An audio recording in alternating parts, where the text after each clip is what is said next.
profit for like Yeah, the sure. birds and the trees and the dolphins and everything. They are created with instincts. Human beings are separated from all the other creations with a specific distinction. Which other animals have gone to space and built in tall skyscrapers? But there's like that creates some By like, themselves, or someone took it? Yeah, by themselves, or someone took them? Not themselves. some They didn't that invent a creates, spaceship. Like, that A creates dog did not invent a hierarchy. spaceship, by the way. That creates like that humans are better than No, better. It differentiates the human species from all the other species because of certain characteristics the humans have. and what God made humans special. I mean, it's obvious, isn't it? Does he have All right. Mansur thinks that a dog hasn't been to a space, but then remembers that, dogs have been to the space pretty much, right? But yeah, problematic. I mean, I think this notion that humans are somehow better because of cognitively they are definitely, because you can say that no animal has built all those things. But then you are missing that point that evolution may have played a role in evolution of human brain for survival, which they use to build those things, which are probably, you can say, okay, so we can go to space and all those things. But then certain capabilities they can't rival with any animals as well, pretty much. I mean, you can't run as fast as a cheetah, you can't have a power of a polar bear, or you can't swim as fast as like swordfish or something like that, right? Exactly. So every animal has its own different niche capability, pretty much, right? Which humans don't have. And Right. yet our cognition is probably was required to build societies to interact with each other, so that they could survive better in the harsh conditions, basically, as hunter-gatherers. Yeah, I mean, Mansoor over here is presenting a very human-centric view, and he's looking at it from the point of view that, to him it's obvious that humans are very special, and that's because we are able to go to space. He has mentioned some things that only humans have done. But as you have mentioned, there are many things that that animals are able to do that we as humans will never probably be able to do, at least on our own. So, as you mentioned, we cannot run as fast as a cheetah. Maybe we can, we cannot tolerate the lack of pressure or heat like a water bear. A tardigrade. It has a lot more. It's a lot more sturdy. We cannot hibernate. We don't have echolocation. So we don't have many things which other animals have. And whereas animals have something that we don't have, we agree with that. But Mansoor claiming that somehow humans are special, well, he thinks, or we think even we think that humans are special somehow, but it isn't very obvious. We think we feel special because to us, we are humans. It's not only that to us humans in general feel special, to us even our own self feels very special. We are the main character of our own story. So we just probably project it to the whole humanity. We consider whole humanity as being something more special than animals, and of course religion sort of enforces that belief even more. Yeah, I mean, the word special here can be used in two different ways. The word special can be used in a way it means that we are really proud of it, or we're really stunned by it. That's a value judgment, and that's subjective. So the fact that we can philosophize, think, listen to opera, go to space, the fact that we find this to be amazing and astonishing and magnanimous, these are all subjective, value-laden things, right? On the other hand, a more closer to approximating objective specialness will just mean that it's unique. So, for example, if you have 10 coins, and one of them is a red coin, and the rest are white, let's say, then in that sense, it's objectively special. What all we mean by objectively special, that it's different and unique from the rest, that it makes no value judgment. So it depends what you mean. In the sense that humans are objectively special. because we have different things and unique qualities in a way that other species don't. But in that sense, all other animals or all other species have their niche specialities, in the sense that they have different things that we can't do. So which definition of special are we using here? If it's the latter, then clearly each animal is special by definition, because if an animal has an attribute to a particular level and no other animal has that, no other species has that to that particular level, then that is unique for that animal, for that species. Yeah, and it doesn't matter what it is. On the other hand, if we're using it in the former sense, which is that we find this to be more amazing and astonishing, then it's just subjective. But if it's subjective, then you can't make an objective statement. So the fact that we like the fact that we can read Shakespeare, how is this objectively better? It's subjectively better, right? And this is kind of much more easy to see when you think about it, that all of our skills, our survival, have been exceeded by beings and species which are not cognitively as astute as us. We don't have brains. For example, bacteria and viruses have survived longer, have survived, who reproduce quicker. They've lived and survived in a plethora of different and chaotic conditions, right? Hot climates, extremely cold climates, and so on. In a way we haven't, and they've been around for a longer, like I said, and they can outdo us in many things, in the sense that even though we can devise with our intelligence many different types of solutions to things, they evolve around the solutions. They develop antibacterial resistance, for example, and through mutations. So again, I would say, what definition of special are we using? And the final thing, let me just say about this, is that Mansur is trying to say this is a bit shocking, right? He's trying to appeal to the idea that human beings have, why, if evolution occurred, something like that, if evolution has occurred, why are human beings so different in one capacity? Well, I've already said that every animal is different in certain capacities. So it's not, we're just subjectively proud of our brains. Of course we will be, right? Because we are hardwired to find this to be more interesting. But irrespective of those accomplishments in our intelligence, we're still outcompeted by other smaller, mentally incompetent, I would say, species like bacteria. But even then, he's trying to say, why is human so different? Why can't we do all these things compared to the rest? Well, what Mansur has to do is give a probabilistic argument that evolution could not have created this.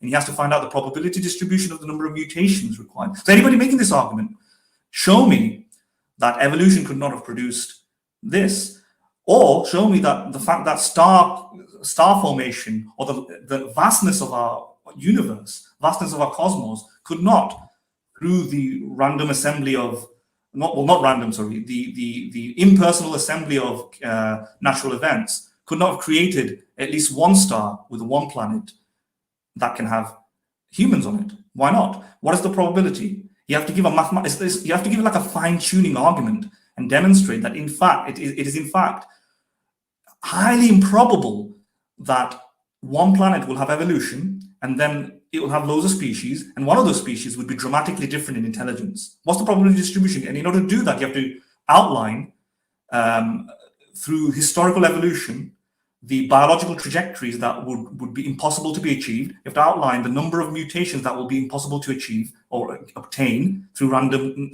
chance and natural selection. And nobody can meet this challenge. If you can't meet that challenge, then there's no point talking about it, because every evolutionary trait has been challenged like that historically in the past and has been disproven by biological scientists. For example, the evolution of the eye. The eye can't form through natural selection. It's too specific, too intricate. But scientists have actually demonstrated, in fact, the eye has evolved multiple times, and in fact, the probability distribution is good enough for it to evolve through natural selection alone.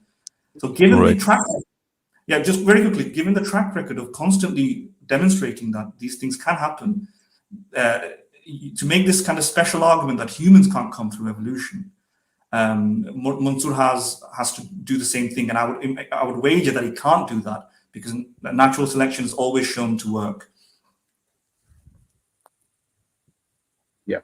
And I Yeah, mean, Mahadev, can you yes, can you Fazil. hear me? Yeah. Yeah. Just one issue here, that this thought that we are really special has been, has taken us to wrong conclusions again and again, time and again, pretty much in our history. And one of the very prime example of that is our understanding that we were at the center of the universe, pretty much, right? And that everything revolves around the earth. We were proven wrong so badly on that. So I think people like Mansoor should at least think through that possibility, that this idea that we thought that we were really special is no longer. This is a relic of ancient people who didn't understand the world as good as we do today, pretty much, right? So that's one of the things that I Yeah. would wanted to say, Yeah, pretty much. I think human centricism probably was what caused, or what maybe was a source of geocentricism, right? Maybe. I mean, I'm not saying that was the Exactly. I exact mean, yeah, that reason, was one but of of the course, yeah, reasons, one of the primary maybe. reasons that they thought that geocentrism One of was the because we were that. rationalizations of that could be, Right, right? right, right. And as Mahadan mentioned that, you know, in animal kingdom we see all sorts of abilities, and we see a spectrum of those abilities. So for example, even in terms of our intellect, we do outcompete other animals by far in terms of intellect and our intellectual abilities, our rational capabilities.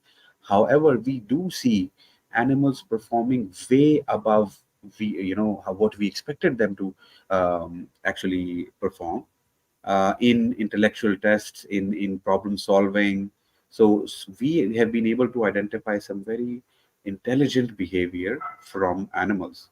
And once again, we are able to witness a spectrum of almost every ability in the animal kingdom, in throughout Yeah. all living beings. So I think that should make us realize that each animal, we see many animals selecting, being specialized in certain niches. There are certain animals who who are more generalized, abilities. I'll recommend a channel which is quite popular. It's called Tier Zoo. It's an amazing channel, and what it does is it actually explains animal abilities, and it categorizes them into different strengths. It sort of explains it in the way how you would develop a game character, and attribute select certain game points, and you use those points to enhance some of your certain attributes. For example, agility, strength, your HP. And the creator has a very ingeniously created this method of giving or explaining animal behavior, and people should have a look at it. It's a very interesting channel, and there I think you'll be able to see how there are many species who have selected certain, of course not consciously, but they are in a niche of their own, and no animal is able to compete them in that particular niche. We as humans have a certain niche, which is our intellectual capabilities, and in that niche no one is able to compete with us. But it's not the case that no animal can actually impact us. Viruses are able to impact us very hugely. As we see coronavirus, it's an animal, right? I mean, it's a living species that impacted our entire world, our entire species as a whole. So we thinking that we are able to do something to something that no other animal can do. Yes, because we have a certain niche that we operate in, and there are other animals and species who operate in their own niches. I just Yeah. Yeah. wanted to give an example of a sorry, Madin. Just wanted to give examples of birds. Pretty much, there are so many birds. Madin has a pet, basically, right? A bird, basically a budgie, right? And some of these birds are so smart; they can learn so quickly. Basically, ravens are there, and I'm pretty sure you guys have heard about lyrebird, pretty much, right? Yeah. You make any noise or any sound, and then it is found probably in Australia or some place close by to Australia or New Zealand, I think, right? And they can so quickly pick up noises and imitate them exactly as it is that humans pretty much can't do those things. So many things you can talk about here, in terms of what their specialties are, the kind of niches that they have, and the ecological niches that they have evolved in, shaped up their behavior pretty much, and bolstered or boosted their strengths pretty much, right? Madin, sorry. Yeah. No, yeah, no, I agree with you. I just want to give another type of approach to this. What you can do say is that on naturalism, would you expect this sort of unique brain capacity for one species versus on theism? And I'll say that probability is higher on naturalism than theism. Even if the probability is very low on naturalism, it's higher than theism. So this is Bayesian reasoning, right? So it's comparing the two hypotheses and saying which one has a higher likelihood of explaining the datum. And in this scenario, it's more likely that naturalism explains why we have one species with highly differentiated, distinct brain capacities than compared to others, because we live in a very vast universe, a very old universe. The universe is like a massive chemistry experiment, and therefore the odds increases of having highly improbable events. So it's the law of really large numbers. So if everybody's listening to this, I've said this before in effect, and I want to repeat it here because we have more people listening now than before. The law of really large numbers is when you play the lottery. You think it's 1 in 6 million chance of winning, but if you play the lottery 6 million times, then you're pretty much guaranteed to win at least once. So you can make improbable things that are unlikely to occur very likely if you just do them enough times. And people have actually done this, getting 10 heads in a row, it's something like 1 in 1,000 chance of getting it. But if 1,000 people are lots of people, millions of people are flipping coins, eventually you will get one straight 10 heads in a row. So improbable events become very likely over a vast span of time or multiple opportunities, trial and error, etc. So what sort of universe do we see? Is it a universe that allows for these improbabilities to occur? Yes, it is. It's first of all, a very big universe. I don't know, Philo would know this, trillions of stars, maybe more, multiple events like this occur. So you have this natural lottery configured, built into the universe, right? So the evidence supports the hypothesis that improbable events can occur, and therefore we should not be too easy to dismiss the idea that an improbable situation where one species has this kind of unique ability in brain power than other species. It should not be too surprising, especially when we don't know if we are in a multiverse, which makes it almost 100% likely. Yeah, 100% likely. Yeah. So Mansur has to deal with all that first before concluding that it's improbable that this won't happen, which is his comment implies that it can't happen on naturalism. I'll quickly finish.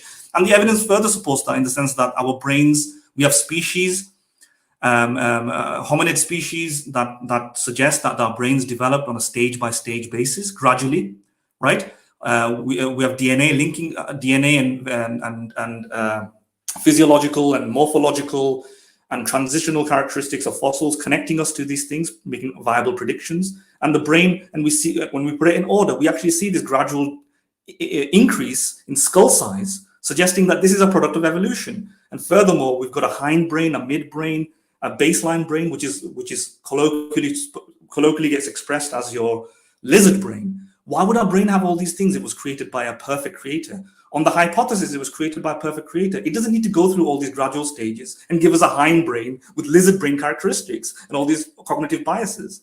But on evolution, it has to go through those things. Evolution is imperfect. So therefore, it's more likely on naturalism that this is a product of evolution versus a product of a perfect divine creator. That by arguing this way, Mansur's argument is completely destroyed. You know what I mean? It's put into the gutter. He'll have to climb out the gutter and to defeat this argument. I think you're absolutely right. I don't want to say this, but probably I'll end up saying it, and I'll apologize for it beforehand. I find that among the Dawah guys, probably Mansur is the weakest link, probably. Yeah, it's a bit annoyingly bad, right? Some people are bad. Yeah, annoyingly. So sorry to his, And if we are done with reviewing that short, I think you'll be more annoyed when you'll see what I've actually done is I've looked into that first short that we were looking at, and I wanted to see whether what my hunch was about what this guy was talking about, or what was his argument. Was it right or wrong? And if you Philo, you have just opened that video. If you play that video, I think it would be quite obvious what that person is actually saying. So All we are right, going so back I'm to the just first short now. This is a good comment, by the way, by Uqba. Yeah. you want to read it? Yes. So Uqba says to reflective journey. Now these people are having a debate, and this debate is going many miles ahead of us, so we can't keep up. And Uqba's doing a good job. So many. I Yeah. just skimmed through all the comments. So, but Yeah, a he's good, doing a good But a make good sure that debate is going on. make sure you don't skim through them so quickly while we are talking about it, because it might distract the audience. Yeah. I mean, Yeah, Uqba's probably. dealing with the objections that I just reflective. don't want. I just didn't want to miss any of those, because we are not gonna get any time later on as well, right? So just wanted to make sure that we at least showed them, so that people know that we are at least No, you're care fine. about their I mean, I'm comments, just saying right? that going through them a bit quickly while we're talking about the topic.